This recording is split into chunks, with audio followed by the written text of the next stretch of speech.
My greatest goal would be to just make the world a little bit kinder, you know? I think kindness is an underrated thing in the world these days. I think there's far too much fashionable cynicism in the world today, and I'm trying to spread a little good-natured optimism.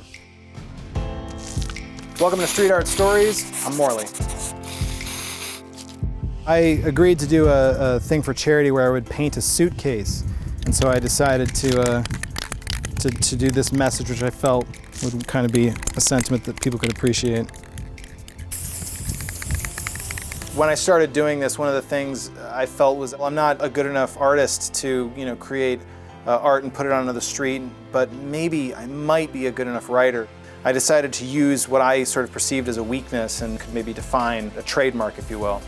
They say picture paints 1,000 words. I think, the right words can paint 1,000 pictures. So right now we're just driving out to hit a spot. It's a spot I've hit in the past. I hit it like 6 or 7 times before the building owner finally said, "I'm cool with you doing this." And I was like, "Oh, thank you. Great, that's my one spot where I have permission to do it." I wanted my stuff to be something that you didn't have to struggle to read, you didn't have to struggle to get, because in a world where you're sort of constantly having colors thrust in your face, something strong and contrasty like black and white can stand out. We're all staring at our phones, walking down the street and creating something that, will make you look up and make you think. I think there's real value in that as well. I create text-based stuff that I wheat paste across various different parts of the city. Wheat paste is a process that's created with flour and water, and it's biodegradable and it's temporal. It's something that you create, and if a person walks by it and they see it, they'll experience something that maybe won't be there tomorrow.